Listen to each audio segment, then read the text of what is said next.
અમદાવાદમાં જગન્નાથ મંદિરમાં ભંડારાનું આયોજન કરવામાં આવ્યું। સંતો મહંતો માટે આજે વિશેષ ભંડારો છે। કાળી રોટી ધોળી દાળની પ્રસાદીનો મહિમા છે। જગન્નાથ મંદિરમાં વિશેષ ભોજન પ્રસાદનું પણ આયોજન કરાયું।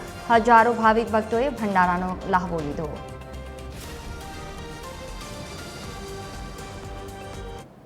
ભગવાન જગન્નાથની રથયાત્રાના હવે પર્વોની શરૂઆત થઈ ચૂકી છે। આજે નેત્રોત્સવ વિધિ બાદ ભવ્ય ભંડારાનું આયોજન કરવામાં આવ્યું છે।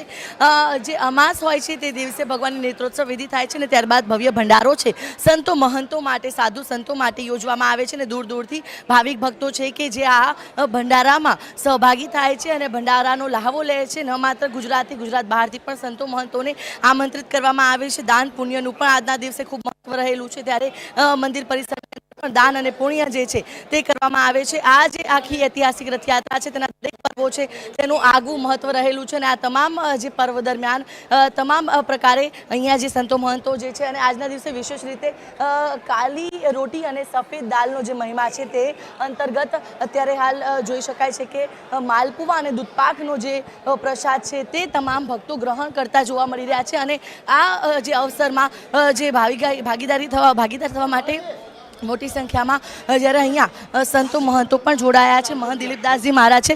મહંત શ્રી, આજના દિવસે દાન પુણ્યનો કેટલો મહિમા અને આજનો દિવસ ભંડારો? બ્રહ્મલીન નરસિંહદાસજી મહારાજે જે આ અવિરતપણે સેવા અને સ્મરણ દેનો કો ટુકડો ભલો લેનો કો હરિનામ, આ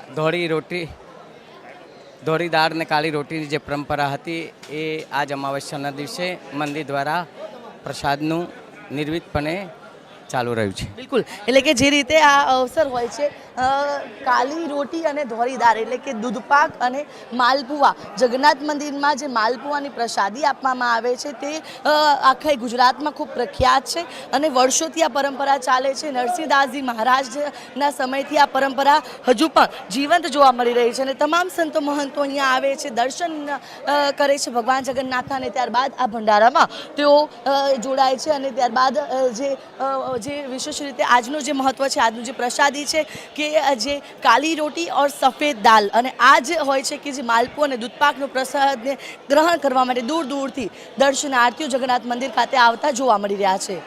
કેમેરા પર્સન નીતિન બગડા સાથે આયુષી યાજ્ઞ, TV 13 અમદાવાદ।